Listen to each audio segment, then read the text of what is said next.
And this depends. I have not yet finished grading the first pass. I'm about halfway through. So far so good, I think. But I'm not being too picky about notation in the computational problems. When I get to the proofs, that will change. So I don't know. We shall see. We shall see. Okay, so today I'm going to talk about Gaussian integers.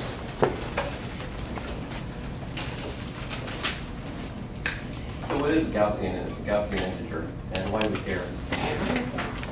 So the set of Gaussian integers, simple enough to understand. I mean, for us, they're a subset of complex, a particular kind of complex number.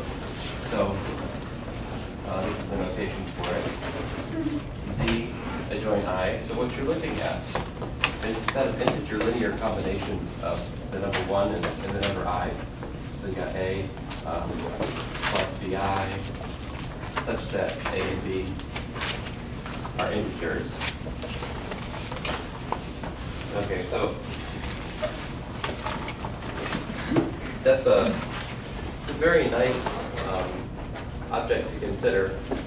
These Gaussian integers, they have some really, really nice properties, and the reason we call them Gaussian integers, it's not because it's not just because these coefficients are integers. In fact, that's not it at all. The reason we call them Gaussian integers is because they share properties which are like the integers. So in particular, properties that the Gaussian integers share with integers, they have, what can you do with CI? There's particular nice things you can do. There's a unique prime factorization.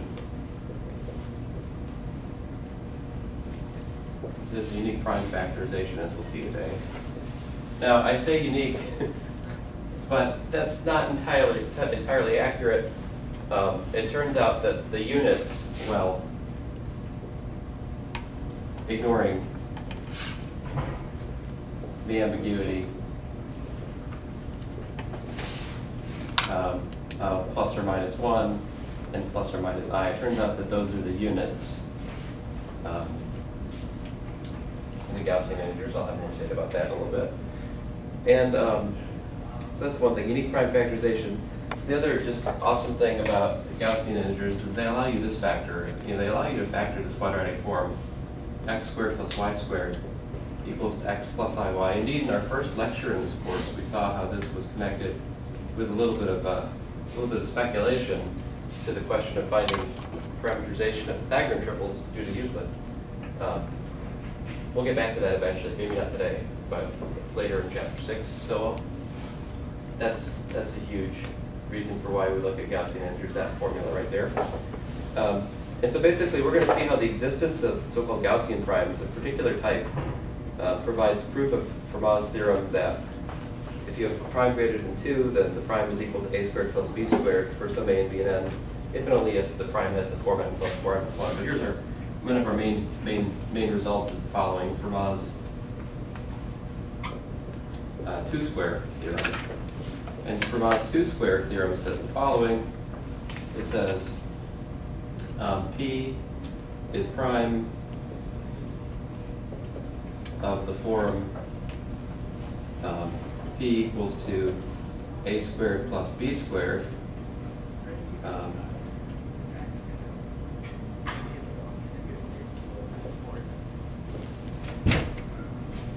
if and only if P is equal to 4n plus 1 for some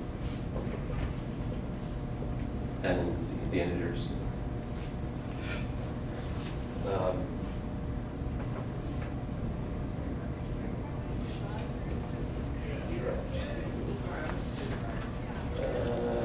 Ignoring P equals to 2.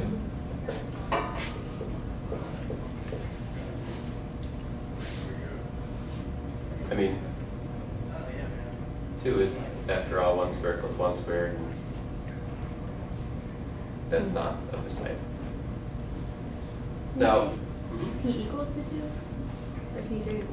P greater than 2. I'm saying P equals to 2 is an exception to this correspondence I'm suggesting. Now, I think at the end of chapter 3 in Stillwell, we already proved if your prime is what? The previous result we talked about primes and the quadratic. Remember, we did prove this previously. I'll remind you guys. you might recall, if you have a prime, which is an element of like 4z plus 3, we showed that p is not equal to a squared plus b squared for any a and b in the integers. All right. How did we do that? The argument was pretty simple. It's at the end of chapter 3. All we did was we looked at the quadratic form x squared plus y squared, and we just found all of its values. We looked at all of its values over the integers by simply looking at the four, I'm not sure exactly what we did, but I mean, you basically can just do it by looking at the four congruence classes, mod 4. And we looked at those, and none of them gave us 3. So it then follows that there's no way you can attain a prime which is of the form 4 times an integer plus 3. Consequently, there is no such prime of that form, which is the sum of 2 squares. It can be like the sum of 3 squares and other things, I think, but not 2 squares.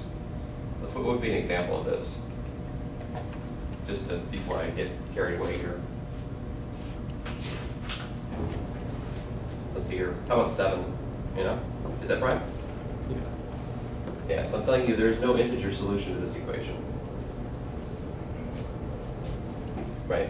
In contrast, I'm telling you if you have a prime of this form, there must be an integer solution of this equation. So for example, let's see here, 5.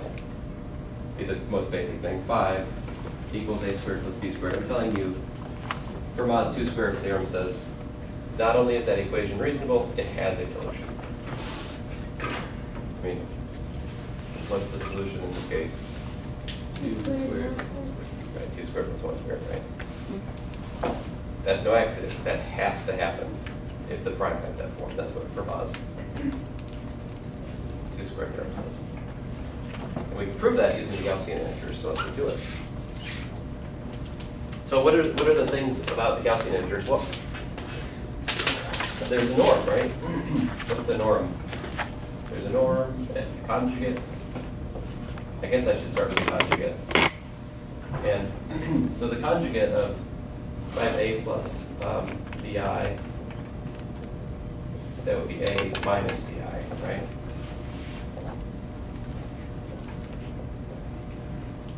So you have a notion of conjugate. From this conjugate, you can build the norm, right? So the norm of z, again, is z bar.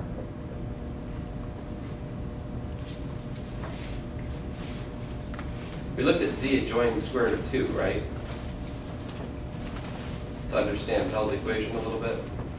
Maybe we didn't. I don't know, maybe that's still hiding. Anyways, for sure this is a norm, and you can easily prove it's one. It's got the multiplicative property, right? So like norm of zw is, okay, so this would be a squared plus b squared, right?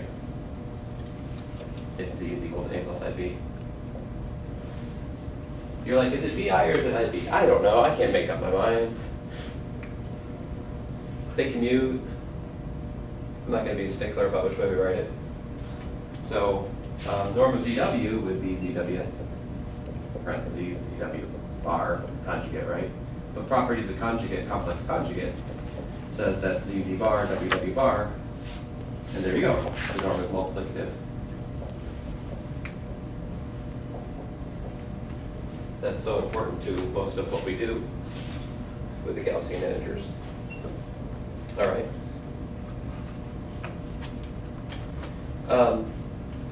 So I threw out that the units of the Gaussian integers were plus or minus 1, plus or minus I. What do I mean by that? What should a unit be in a number system? Would you guys suggest a definition for me? So just to give you a little bit more context, the units in the integers are what?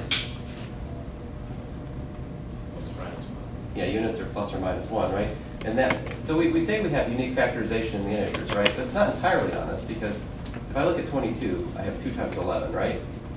But, if you wanted to be a really annoying 5th grader, you could insist that you also had minus 2 times minus 11 until the teacher was wrong.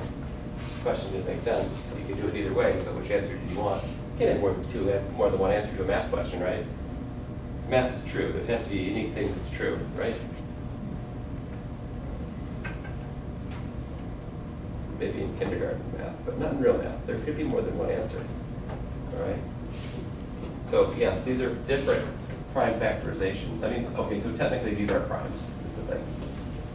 But the point is, you can throw in a -1 and a -1, right?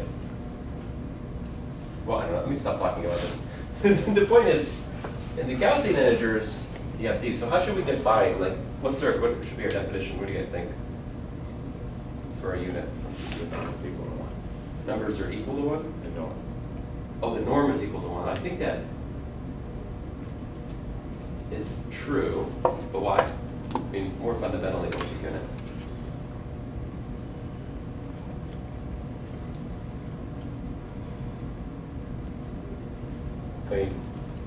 I mean, I can't disagree with you. That's equivalent to what I said. So, I mean, so here would be my definition. Definition: U is a unit if U is a divisor of 1. If U divides 1. And that should mean the same thing in the Gaussian integers as it meant before in the integers, right? Our definitions of divisibility, multiple, all that stuff, the same, with the slight modification that instead of saying integer multiple, we're saying Gaussian integer multiple. All right, so like to say that U is a divisor of 1, what's that mean? That's the same as saying that there exists, let's say, you know, A plus IB in the Gaussian integers, such that what? And since U is a Gaussian integer, let's be a little bit more explicit about what it is. Let's say it's U1 plus IU2, okay? That means that what 1 is equal to U1 plus IU2. I guess I don't need all this detail, sorry. A plus IB. I mean, I'll leave more to the point. Oh, this notation has offended me now. Let me clean it up. So this is a needlessly detailed explanation. What I want to say is this. To say U divides 1 means that there exists Z in the Gaussian integers such that 1 is equal to U times Z.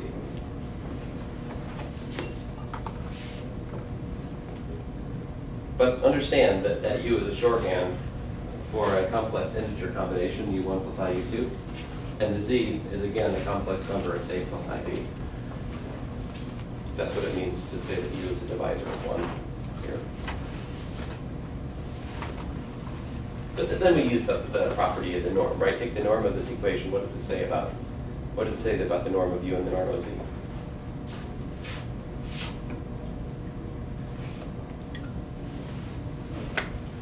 The norm of 1 should equal to the norm of U times the norm of Z.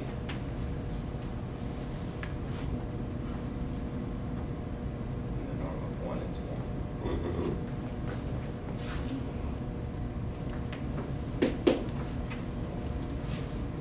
The norm of U and norm of Z are both equal to 1. Let's do that. They're both. Both not negative. Do you guys agree with Daniel? He says that the norm is not negative. Do you see why? This is 2 squared. Exactly. Right. None with I. Yeah, right. And A and B are just integers. So what he's saying is true. The norm is in fact non-negative. And that means that both of these have to be 1. So.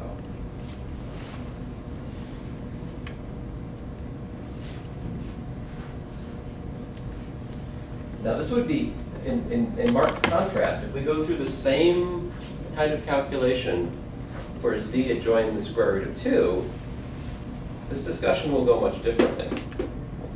Because there the norm would be what? It would be,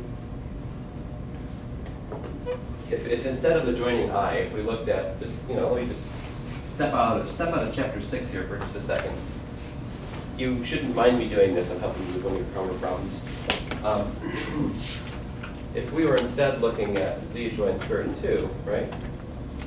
Then you have the norm of a plus, well, let me say x plus iy. I, listen to me. X plus y times the square root of 2 is x squared minus 2y squared, right? And the definition of unit would be the same as the one we just gave. It would be that a unit in z adjoint root 2 would again be a number which divides 1. Right? And for the same reason we just went through, almost the same reason.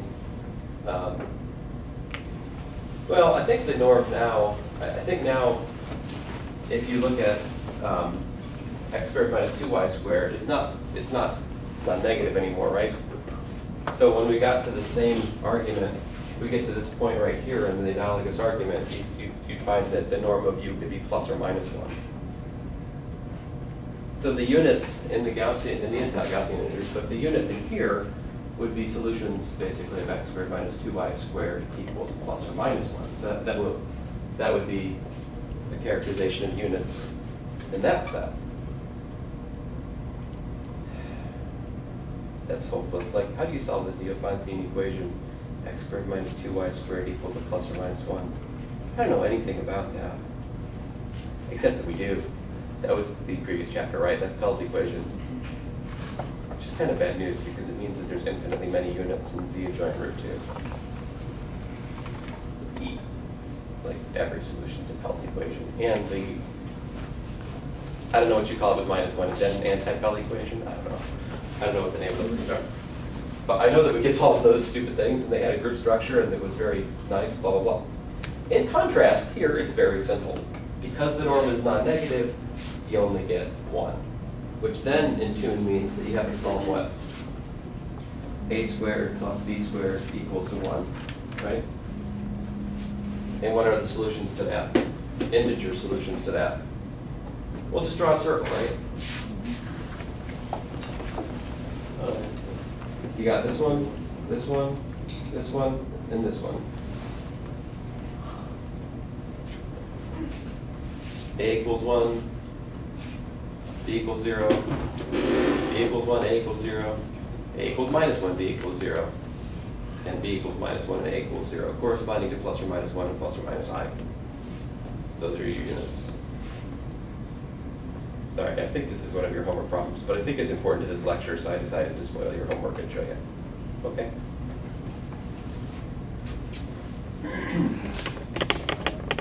You guys with me?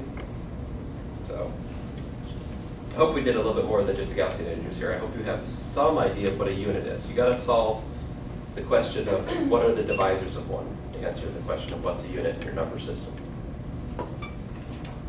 Okay.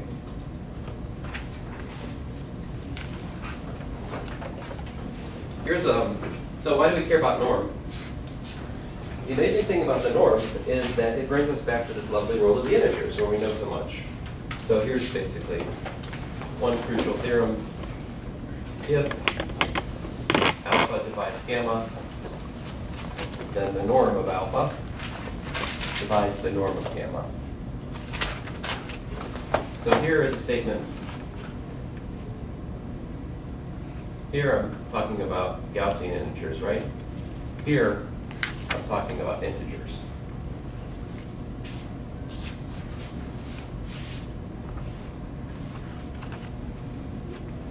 Right?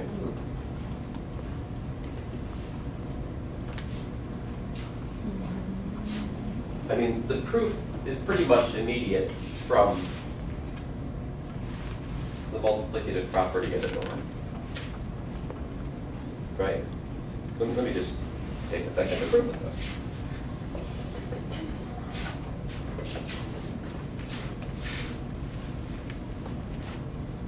So suppose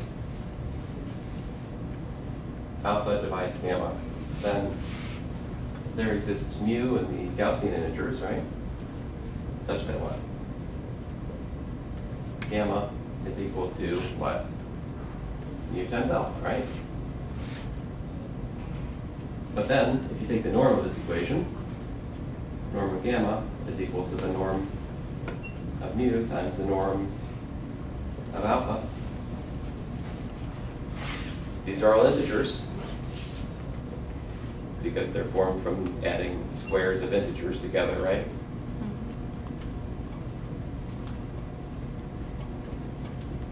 What's that say?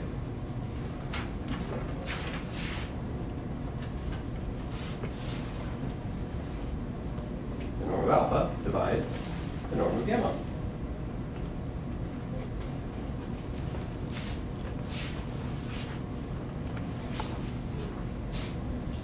All right, so there's something called a Gaussian prime, all right?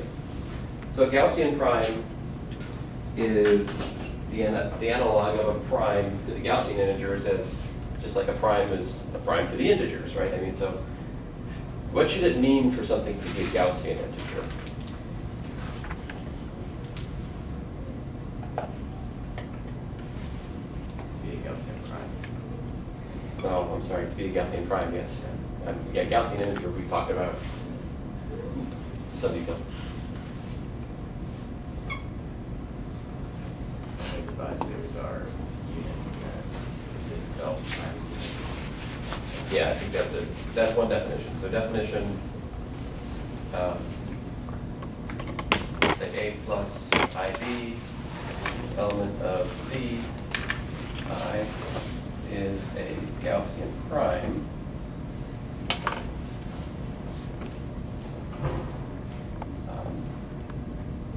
If there does not exist,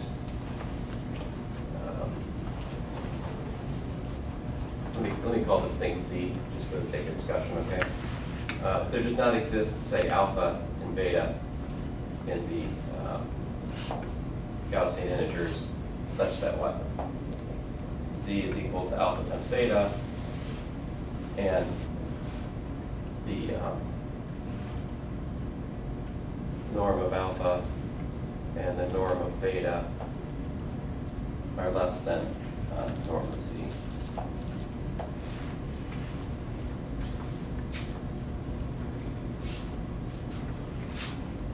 You should notice that I disregarded Daniel's definition, although this is logically equivalent. But he said that it should mean that the only divisors are units in itself times units, right? I'm going to this way of looking at the prime, but we can prove they're equivalent. Should we say that norm of alpha and norm of beta are greater than 1? Ah! I knew something was missing, thank you. Yeah. Otherwise, we're going to have a really hard time proving the equivalence, yeah. I'm not going to prove the equivalence. Okay. I'm claiming you can't. So I think what we should do, though, before we get into anything like that, is we should look at an example, right? So here's an example. This example is kind of disturbing, 2. The number 2, right, is equal to what? Well, I think if you tilt your head and squint, you can see that that's 1 squared plus 1 squared, right? And so once I see that, I see, well, oh, that's really just 1 squared minus I squared, right?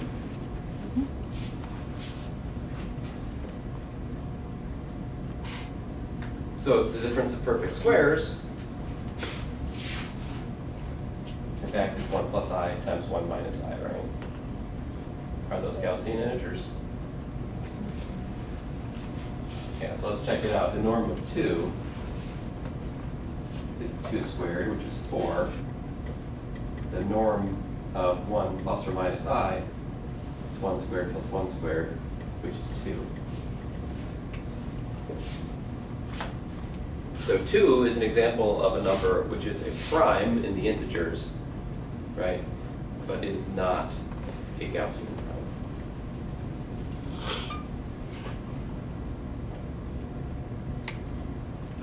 Say that again. 2 is not a Gaussian prime. I just showed you how to factor into other Gaussian integers of smaller norm. However, if you look at 1 plus I, for example, that is a Gaussian prime.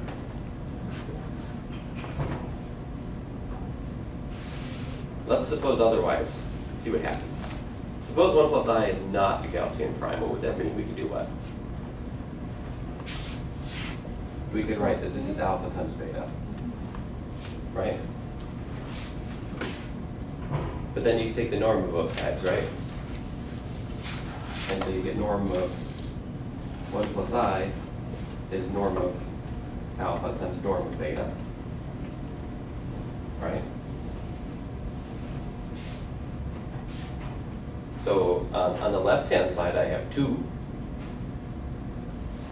right? So I have 2 is equal to norm alpha, norm beta, right?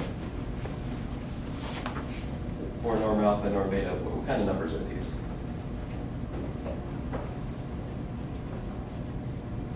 Integers, right?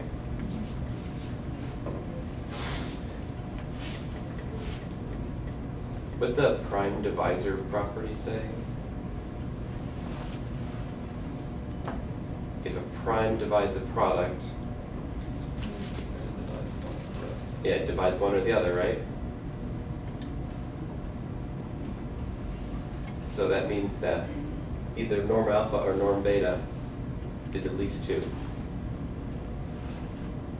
Going back to our basic divisibility results over the integers. So this implies that either norm alpha equals 2, or, well, it's greater than or equal to 2, right? Norm beta is greater than or equal to 2. I mean, 2 has to divide that, which means it has to be a multiple of 2. Well, not a multiple of 2, but yeah, multiple. But of course, that's not allowed.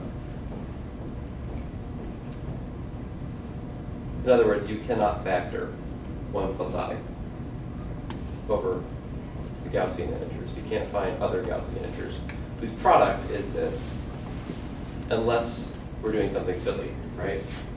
The only way you can do that factoring is to use the units. The units are annoying, right? You can write 1 plus I. You can say, hey, that's -1 times -1 times 1 plus I, right? In other words, it's, let's see here, minus, I guess this one's not too interesting. That one's -1 minus I. I mean, okay, who cares? I'm trying to think, how can I? Okay, so yeah, I mean, I can write -1 times -1 minus I. That's one thing I can do, right? I can also write I times minus I plus 1. I can write minus I times I minus 1. You know, those are other ways you could write it as a factor using the Gaussian units, you know. Stillwell doesn't really have much to say about this. It's not interesting in our view. In the same way that 22 is -2 times -11 is not interesting in our usual discussion, right? Although I think, in all honesty, this is slightly more interesting and troubling. Really start thinking about it. Guess with me?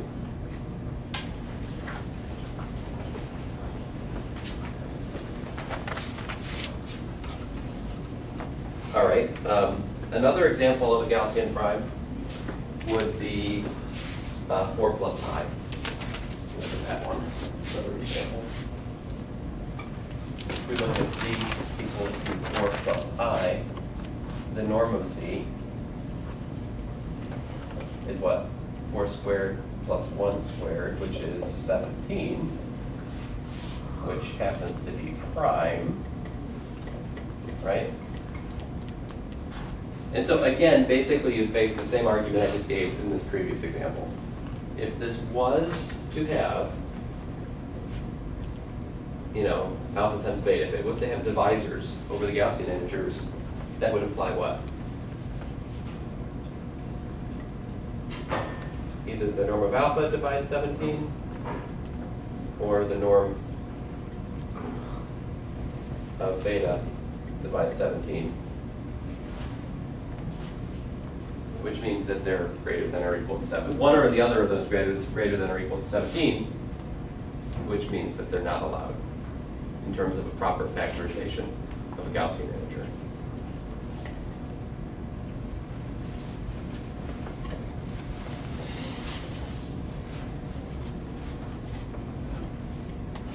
So if the norm, I mean, here was the argument that we're essentially giving you now twice, just to state it plainly. If the norm of a Gaussian integer,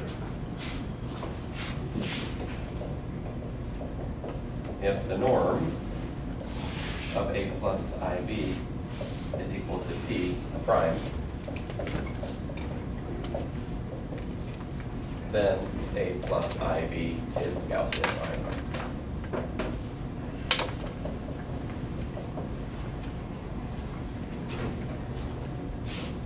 The converse of that is false. Wait a minute, no. What is the converse of that?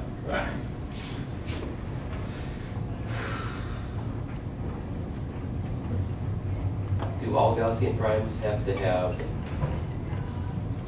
I guess the other question is, do all Gaussian primes have to have prime norm, right? To flip it around. Is that true? What do you guys think?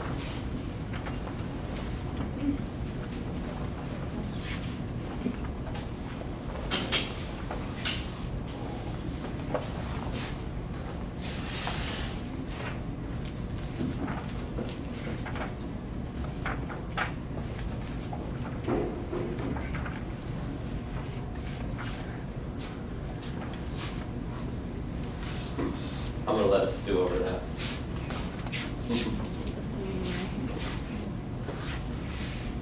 Ah.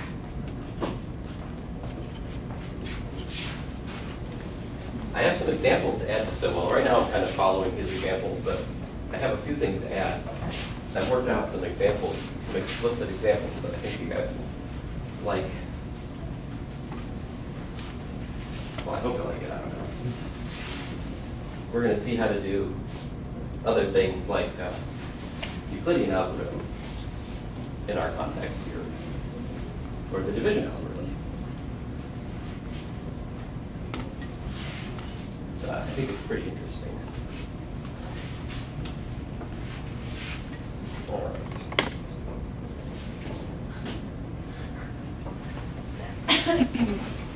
Go ahead. She coughed. Oh. That wasn't very exciting. You guys, it's so peaceful in here. Like, it's such a contrast to linear. Because Christian's not here. Christian's not here. That's true. See your theorem. It's not Christian. Theorem, prime factorization in ZI.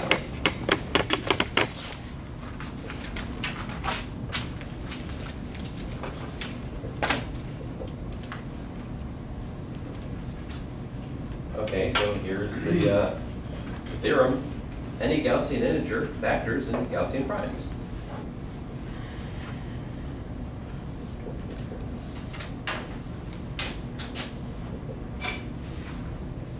Can be written as product of Gaussian primes.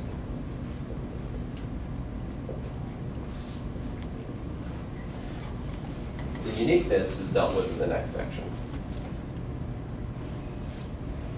All right, so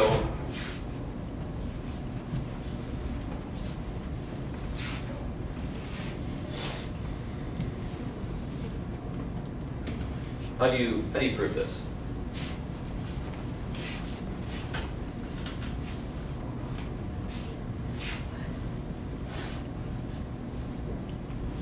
So let's start with z in the Gaussian integers. Okay.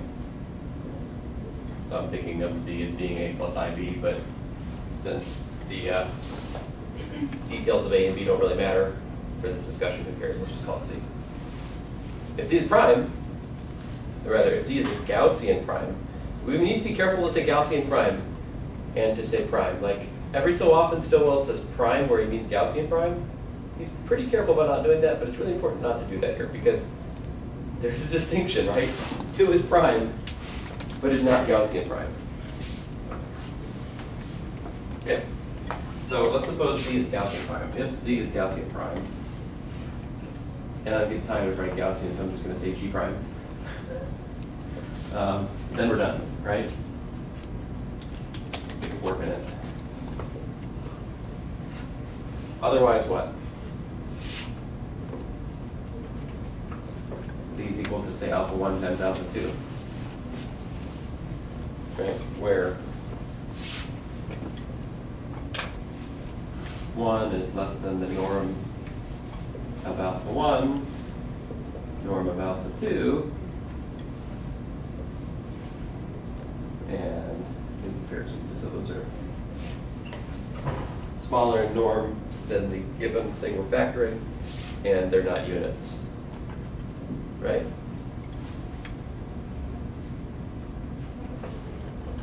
Now, if both of those are Gaussian primes, guess what? We're done, right? So suppose alpha 1 and alpha 2 are both Gaussian prime, we're done. Otherwise, without loss of generality, suppose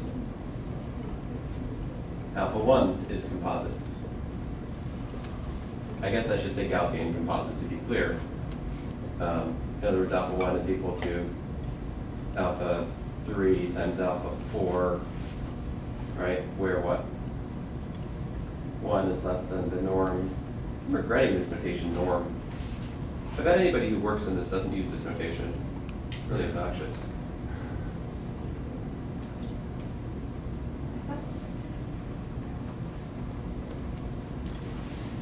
Right?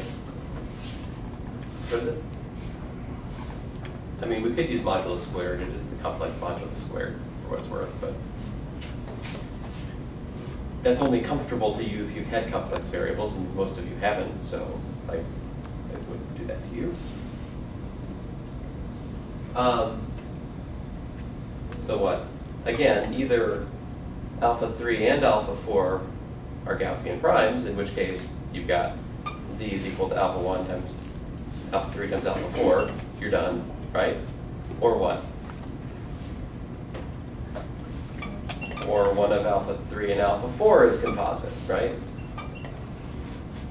So there's an alpha 5 and an alpha 6. And you just keep doing this, right? Eventually, you must get to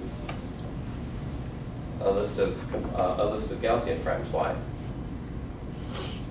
Greater than 1. Right? Because you're looking at a decreasing sequence of natural numbers, right? These norms are smaller than the ones that preceded it, right? It's like norm z is the biggest, and these guys are smaller. These guys are smaller still. And if you're going towards 1, but you can't get to 1, you know, I can only go so many steps before I run out of natural numbers. Once I run out of natural numbers, I run out of Gaussian integers with norms, right? So it follows that such a factorization exists. Do you recognize this argument? You should. It's the same argument we gave for the factorization of integers, pretty much, with the norm being placed with what we used before. We used absolute value, basically, but essentially the same argument. So, what does Brianna say? That algebra? It falls out, is it? Yeah, it falls out.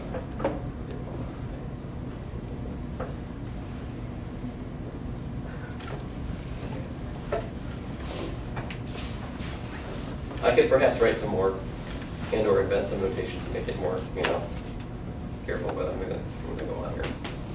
All right. Actually, as I was proving this earlier yesterday, I came to this question. I was like, wait a minute.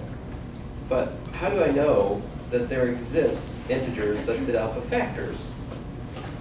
Like, how can we be sure such integers exist? You know, like, but wait a minute. I was like, well, wait a minute. How do I know that I can do that? But here's the stupid thing about that thought. If you can't do that, it's a Gaussian prime. It's kind of the point, right? If you can't do this, it's a Gaussian prime. If you can do this, but one of them has norm 1, that doesn't count. So, anyway. Here, let me go on to things that will make more sense to you. So, section 6.3, he talks about conjugates. I already talked about that. We have this theorem about real Gaussian primes. Let's go through that. Here's the theorem.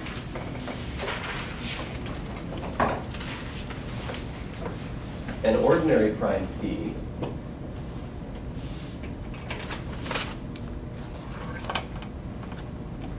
all right, so that's in the natural numbers. All right. Is Gaussian prime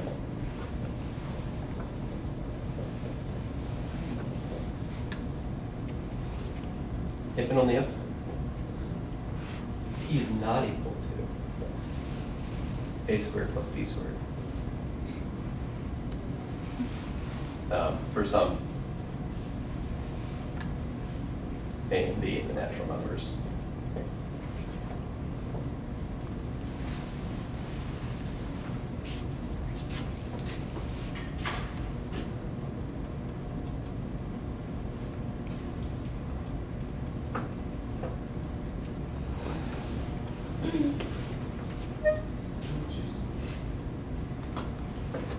Now,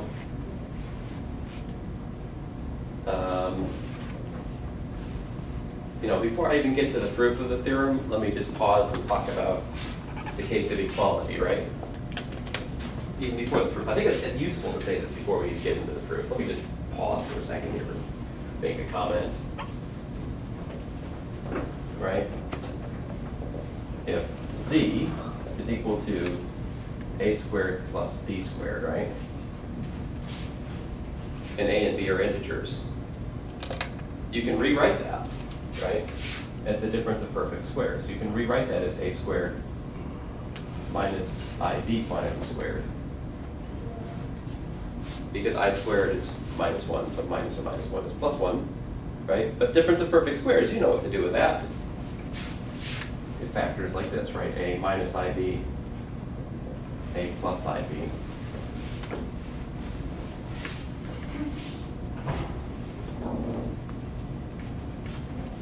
Right? And if you look at the norm of z, what do you got?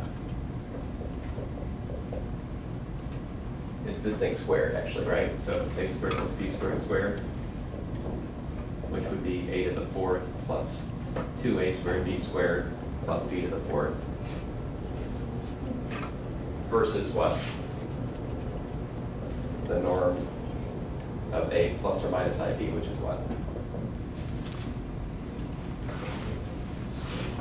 Yeah, a squared plus b squared. Right.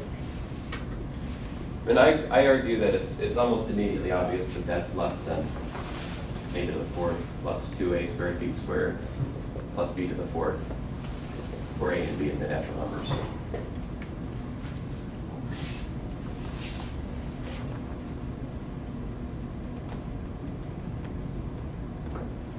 It would take me a couple of minutes probably to come up with a proper argument that I was sure I wasn't going to lose points on in a 400 level math class. But rest assured that you could do it. It's kind of common sense. I mean, a to the 4th plus 2a squared b squared plus b to the 4th is stupidly huge. A and b are greater than or equal to 1. Oh, heck. How about this? A squared plus b. Oh, stink. I almost saw it. You know what? Let me stop trying to do something which doesn't matter. I trust you guys that you can prove this inequality, okay? The point is, once you believe that inequality, trust in your ability to do it. I don't know. What does that show? That shows that the factors a plus or minus ib do, in fact, non-trivially factorize a squared plus b squared, right? So if a squared plus b squared is an ordinary prime, that's possible, right? But if a squared plus b squared is an ordinary prime, it is in fact not a Gaussian prime, because we just showed how to factor it over zi. For example, 2, 5, right? These are not Gaussian primes. This theorem says something more interesting though, right? It says that if you don't have equality of your prime, your ordinary prime in a squared plus b squared, then it is a Gaussian prime. That's something more powerful than my comment here. So how do you prove it?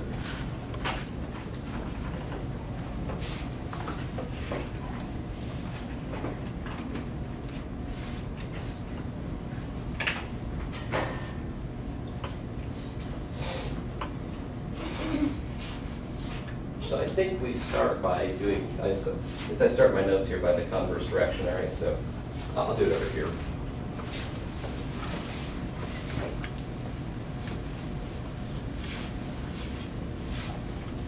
Don't worry, I saved something computational for about the last 20 minutes of class, so your brain will get to relax for the remainder after this proof. This is the last serious proof I have for today. So this way, so what should we assume? Suppose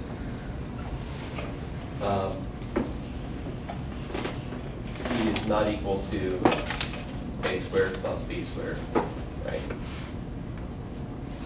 For all a, b, and natural numbers, all right? Well, for any, I should probably say.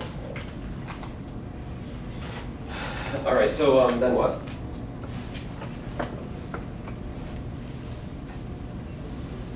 My target is to show that what? I want to show that an ordinary prime is a Gaussian prime. So I'm going to use contradiction here. Suppose that you have a prime which is not a Gaussian prime, all right?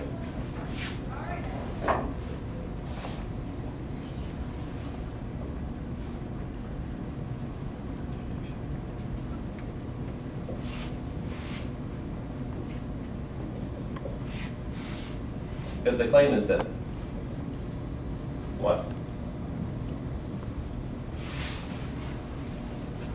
The claim is that an ordinary prime is a Gaussian prime, so the opposite is going to negate that claim and say an ordinary prime is not a Gaussian prime, right? If I had asked this in Math 200 or Math 250, you all would have gotten it right and wouldn't have even thought twice about it, right? I just added the word not. Is. It's not.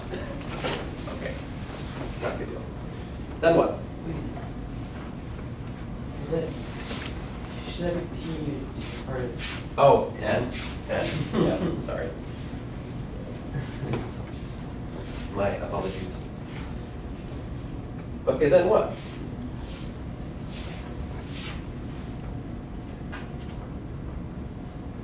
So that means that the prime is composite over Zi, right? Then there exists what? There has to exist gamma in Zi for what? Such that P is equal to A plus IB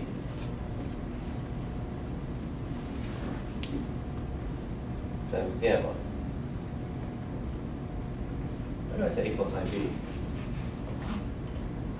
Sorry, guys.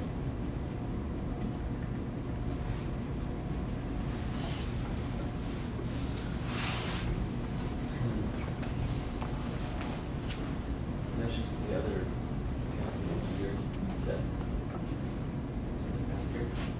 Yeah. Oh, right, A and B are not. I'm sorry. A and B are not given here either, right? That's an equation. P is the thing that we know something about. A and B are just variables in the other equation too. I could just as well put x plus I and y b here. Maybe I'll do that. Nah, I better read it. For some reason I've written A and B pedagogical, but I don't, it isn't quite honed in on my big skull yet. So P equals A plus IB times gamma with what?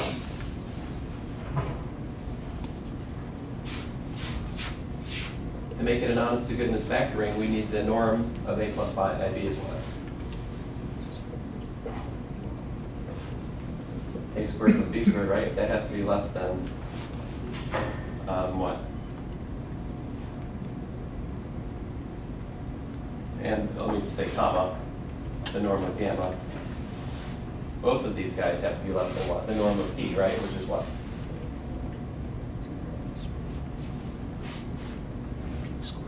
P squared, right? Yeah, and what's the lower bound on these two? Which I keep forgetting about, but is important. Keep them from being units. So 1 has to be bigger than 1.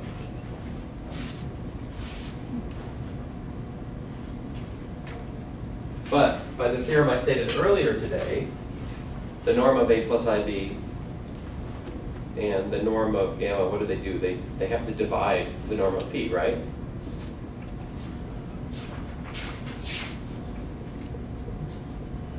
Observe the norm of A plus IB divides norm of gamma, right? And the norm of P, sorry, an idiot. Norm of gamma divides norm of P, that's why I guess that's fine. I mean, besides other reasons, but in other words, A squared plus B squared divides P squared, and what? Norm of gamma, it's the norm of gamma divides P squared. What are the divisors? What are the divisors of P squared? 1 P and P squared. Yeah, P and P squared.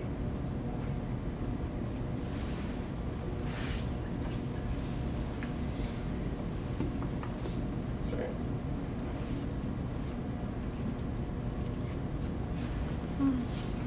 There's something else I can, there's one other aspect of the proof I can take advantage of, yeah.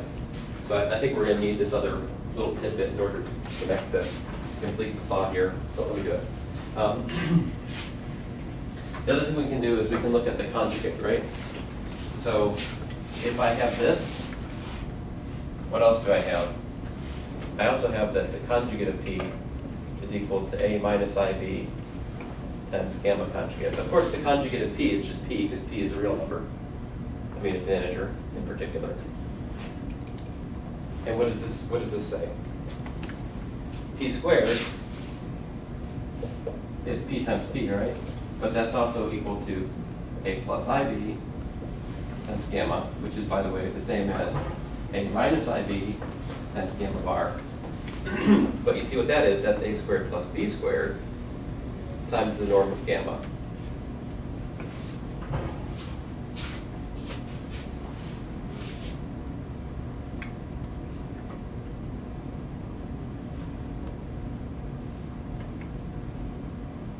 I think that is probably more relevant than what I have written above. Right? What does this purple equation say about norm of gamma? Prime divisor property, right? So P divides that, right? So either P divides what?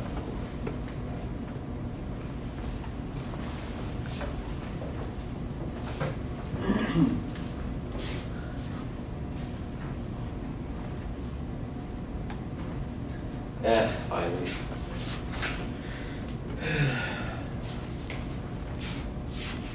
All right, so what do we have?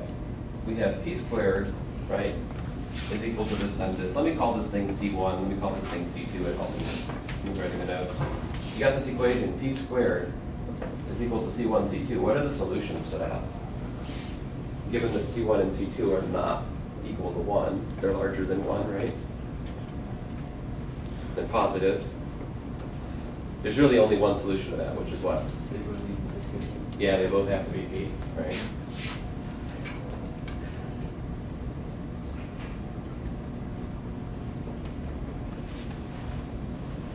Then what? Contradiction.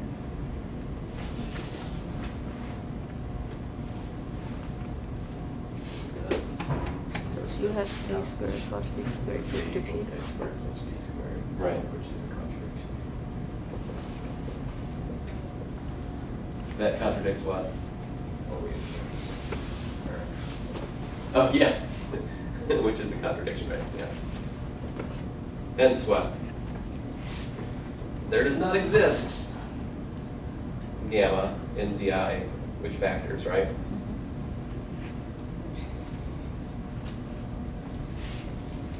Which factors which factors p, right? That is, p is a Gaussian prime. I think I actually didn't need, You don't need it for now. let's see here. I think I chased a rabbit, right? In retrospect, I do believe most of what I'm about to box you can ignore. I mean, let's put this proof on a diet. You probably could lose this for the most part, except for the observation that the norm is bigger than 1, right? That I did need to conclude that that p squared equals c1, c2 only has the pp solution. For your accept.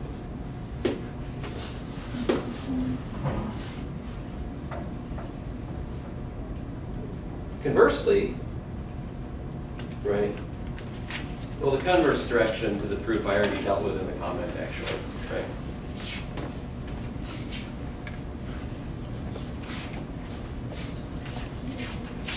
All right. All right. I always get tired this time of class. Like,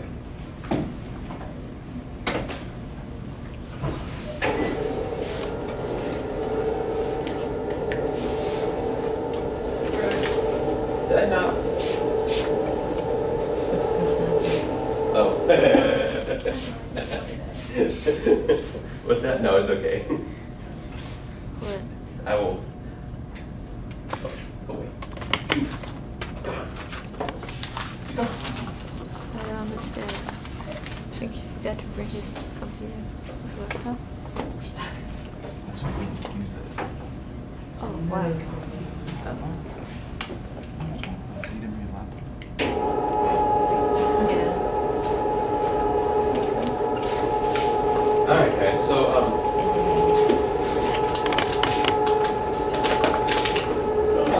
obviously, I'm not going to get the uniqueness of the prime factorization today, right?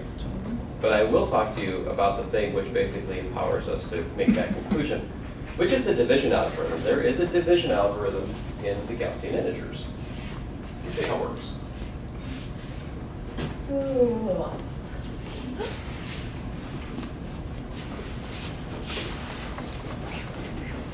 Now, not quite as easy as our usual division algorithm because, well, dividing integers is just easier than dividing complex numbers. I mean, it's just, that's all there is to it, okay? So, but here's the division property, which I will expose for you shortly.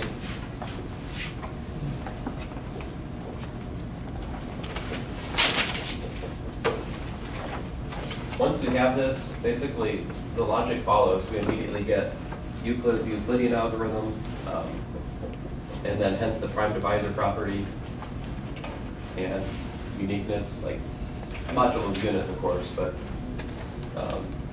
the arguments here really mirror the ones we already gave in the integers earlier in the course, so I won't probably go through all of them. A and B, non-zero, I might though. In the integer, the Gaussian integers, then there exists a mu and a rho in the Gaussian integers, such that what? Alpha is equal to mu times beta plus rho, where the norm of rho is less than the norm of beta. In other words, the norm of the dividing number is larger than the norm of the remainder.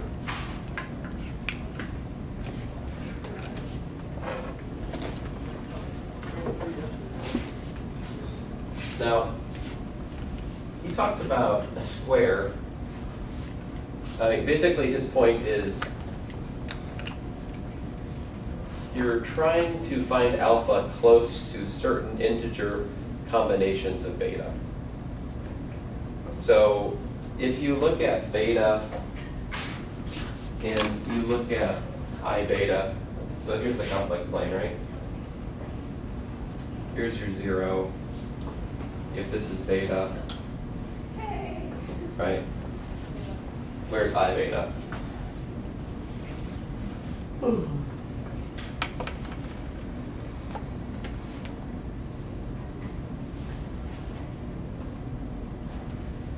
I beta is over here. It's the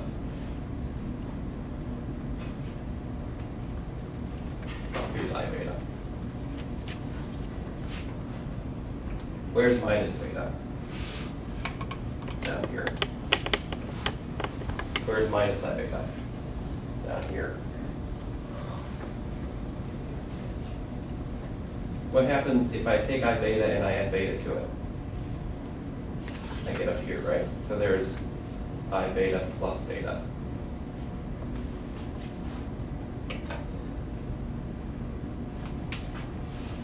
Let's see here. If I take I beta and I go this way by an integer unit of beta, I can go down here. This point would be like what? I beta minus beta. And so forth and so on. Eventually, you see that the complex plane for beta non-zero is going to be divided up into these kind of like, oops. Oh, well, I tried. It's going to be divided up into these square-like regions that are just formed from adding either copies of beta or copies of plus or minus I beta. You get this lattice that fills the complex plane. Now this is bigger than just Z2. Like Z2 is Z2 might look more like this, right?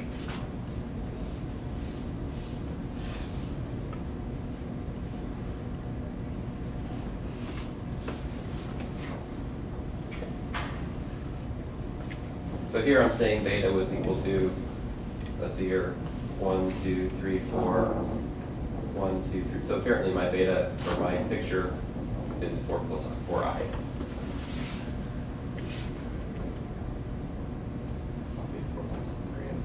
Did I do that? 3i? Oh, I'm sorry, yeah.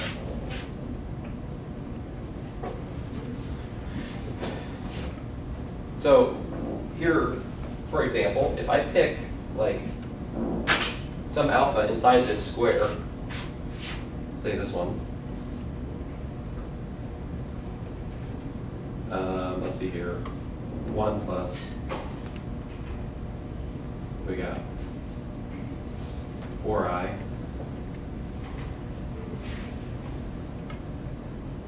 Basically the argument is, because it's inside this square, if you use, you can basically use, you can pick beta, you can pick the, what's the thing here? Pick mu based on what's closest. So this, you see what this is? This is I plus 1 times beta, right? Whereas this guy is just I, well, that's I beta, right? It's kind of hard to see the contrast here. This one, for example, would have been I minus 1 times beta. So this I minus 1 plays the role that mu does in the theorem. So my claim then, for this specific one I've just drawn for you, is if I'm looking at alpha equals to 1 plus 4i, and I'm thinking about division by beta equals to 4 plus 3i, I think, I hope, I'm just making this up, if you go badly for me.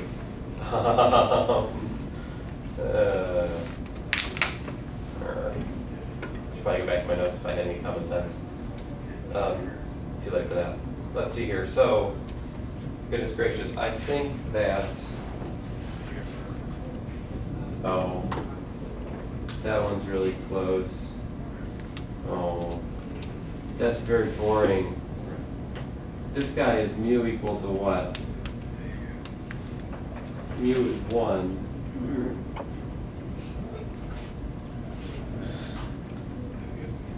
Alpha equals to 1 plus 4i, which is equal to beta, 4 plus 3i, right? Plus what? So there's a 1 here.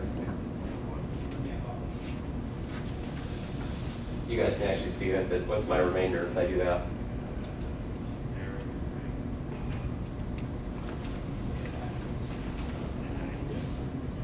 Minus 3 plus I. Minus 3 plus I, yeah.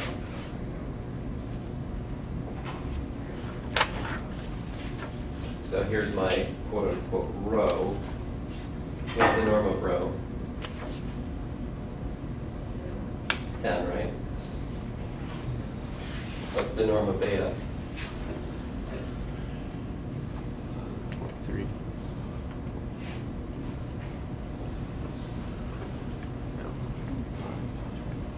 25.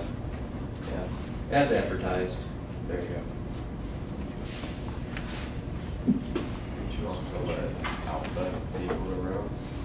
Because alpha would also Let alpha equal to rho. so alpha is 17. Well, I'm trying to exhibit the division property.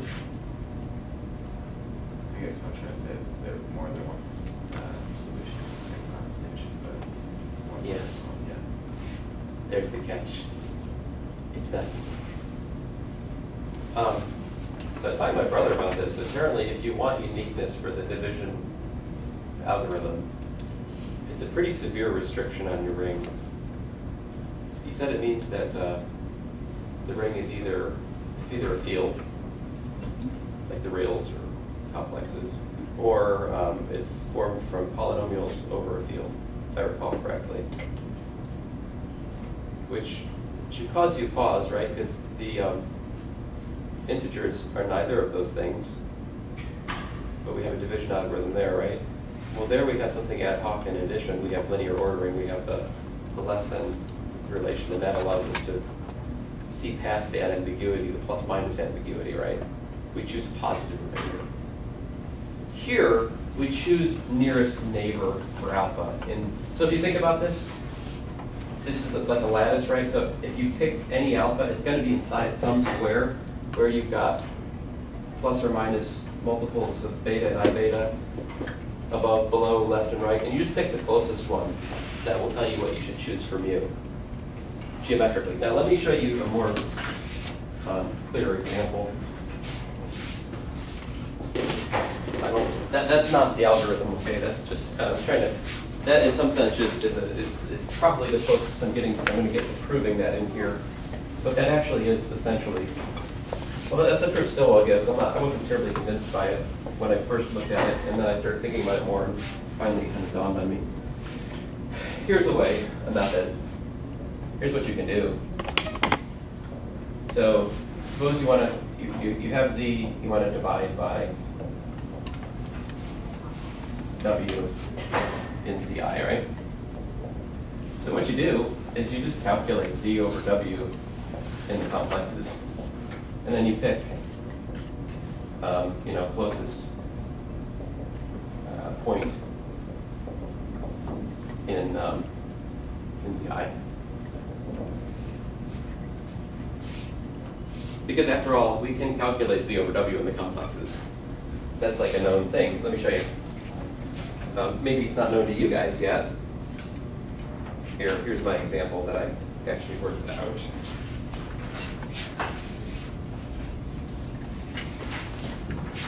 So z 11 plus 3i, right? I want to look at dividing by w equals to 3i plus 2. I guess you could write it 2 plus 3i like a civilized human being. There we go. So here's the sneaky way to do it. Z of w is 11 plus 3i over 2 plus 3i. How do you divide by a complex number?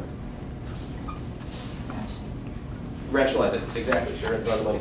So we do 2 minus 3i, 2 minus 3i, and that brings all of the complexity upstairs, let's say. That makes the denominator 4 plus 9, which is what? Yeah, 13. And upstairs you get 22 plus 9, 31, plus 6, minus 33, so minus 27i.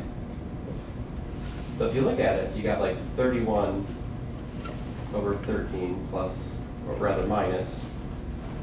Don't ignore the minus sign, I did that, that got really confusing. Duh.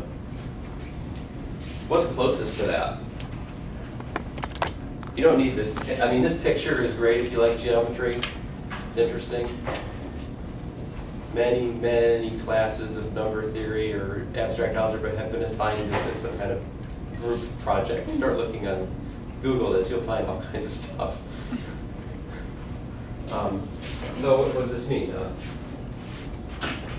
I'd say this is close to what? Minus 2i. 2 minus 2i, okay.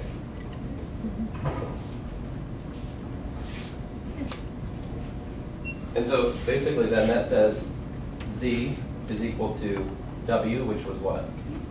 2 plus 3i times 2 minus 2i, if you believe in the method, plus some remainder term I don't know yet. How do you find the remainder then? Just solve for it. Reverse engineer this thing.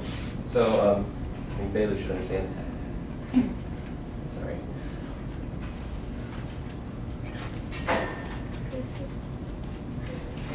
Bailey's saying racist. Minus, can you multiply that number for me? What is this?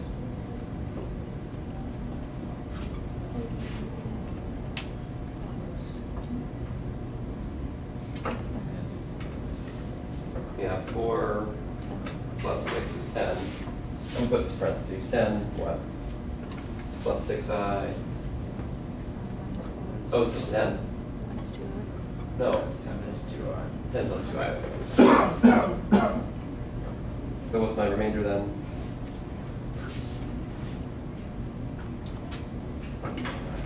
What's that? 1 plus I. So there you go. 11 plus 3i is equal to 2 plus 3i times 2 minus 2i plus 1 plus I. That's an example of the division property.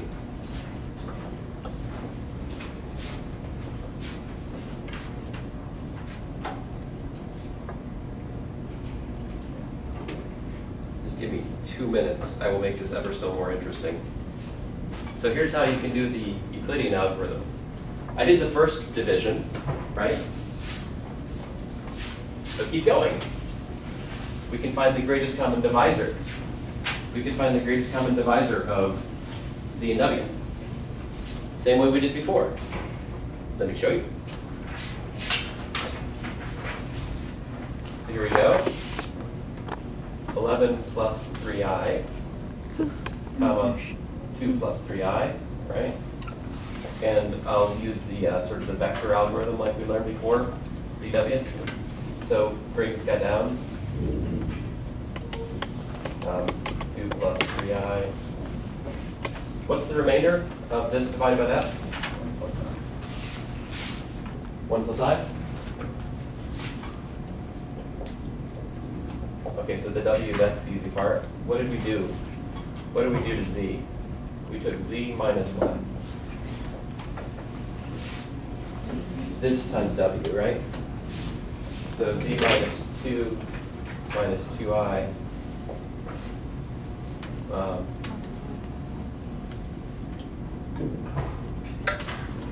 W, right?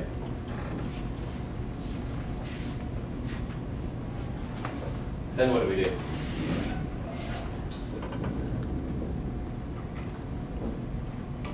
So I got to figure out what is 2 plus 3i divided by 1 plus I.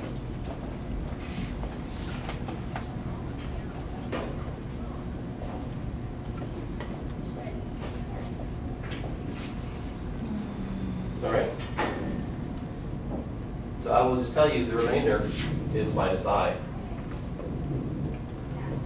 And so what then, of course, I have is I've got z minus 2i w. And let's see here, the details of that is, let's see here. How do you, let's see here. Let's see, so 2 plus 3i is what? It's 2 times 1 plus I, right? Plus I. Plus I. What's that? Yeah, minus I? Oh, good. Plus I. Plus I. Plus I?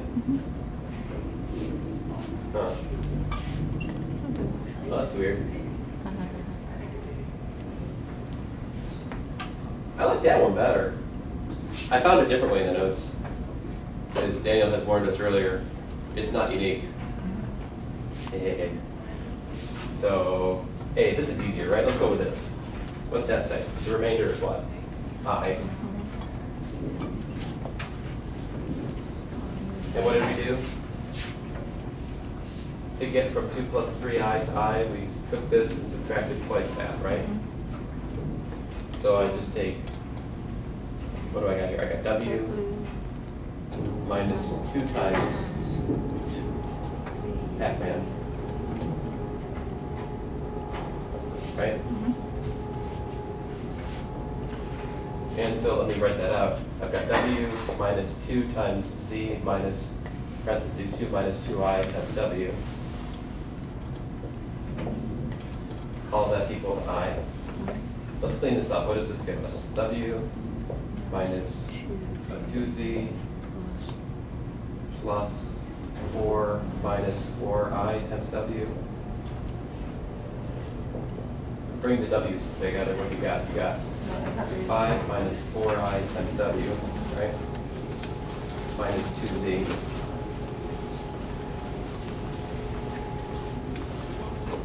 I mean, I is a unit. So when you get to I, or minus I, or 1, or minus 1, that means you're done. Because that's the greatest, I mean, that means the greatest common divisor is a unit. Which means that these are relatively prime Gaussian integers. The only divisors are units or others. All right, so if you multiply this by I, let me get something interesting. Rather than multiply this by minus I, what you get is 1 is equal to what? 4 minus 5i times w, what? Plus 2i times z. And so explicitly that gives me 4 minus 5i times w. What was w? 2 plus 3i. Plus 2i times z. What was z? Z was 11 plus 3. 11 plus 3i.